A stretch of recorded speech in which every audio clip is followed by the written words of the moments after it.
কক্সবাজারে ঘুরতে আসবেন তো অবশ্যই আপনার এরকম যদি কোনো ইউনিভার্সিটি বা কোনো দল আকারে আসেন তাহলে আপনারা এরকম ফুটবল খেলার কথা বলবেন না।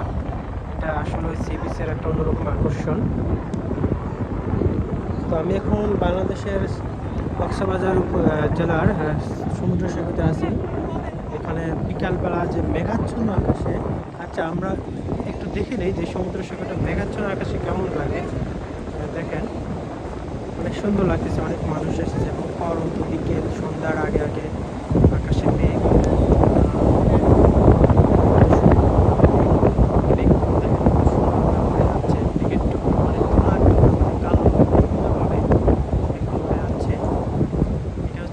দিনের কক্সবাজার সমুদ্র সৈকতের একটা দৃশ্য এবং অনেক দূরে থেকে মনে হয় যে খোলা লাগতেছে, মানে হচ্ছে মেঘগুলো গাছের উপর দিয়ে উড়ে যাচ্ছে, এত সুন্দর লাগতেছে।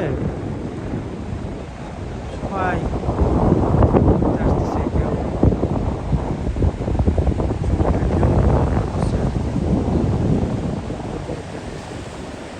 যে হকার ভাই আমাদের বিভিন্ন ধরনের মাল বিক্রি করা যায় এসেছে। সমুদ্রের গর্জন, এই গর্জনটাই মানুষের মনটাকে প্রশান্ত করে দেয়।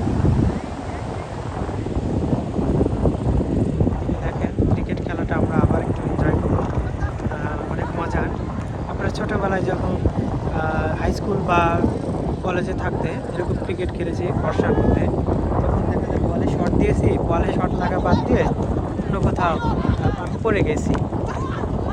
কোনোরকম সেই শৈশবের স্মৃতিগুলো মনে পড়ে যাচ্ছে যে ফুটবল খেলা, সেটা আবার যদি হয় কক্সবাজারের সমুদ্র সৈকতে তাহলে তার কোনো কথাই নেই। তো আপনাদের শৈশবের স্মৃতিগুলো মনে পড়ে কিনা এই ভিডিও দেখে অবশ্যই আমাকে কমেন্ট করে জানাবেন। আরেকটু ফুটবল খেলাটা উপভোগ করবো, এটা অন্যরকম একটা অনুভূতি জন্ম দেবে আপনাদের। আপনারা যখন ইউনিভার্সিটি বা কলেজ থেকে ঘুরতে আসবেন অবশ্যই কিছু ফুটবল নিয়ে আসবেন, পারলে ভলিবল নিয়ে আসবেন।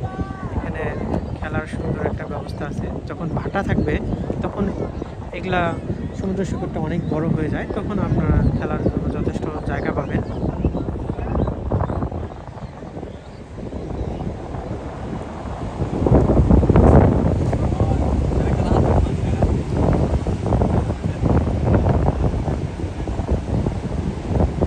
ঢেউগুলো আসছে, আজকে ঢেউগুলো অনেক বড়, কিন্তু মেঘাচ্ছন্ন আকাশ, অনেক মেঘ ধরেছে, দিকটা অনেক সুন্দর লাগছে। সেজন্য বাতাস অনেক বেশি আজকে, এই জন্য ঢেউগুলো অনেক বড় লাগতেছে।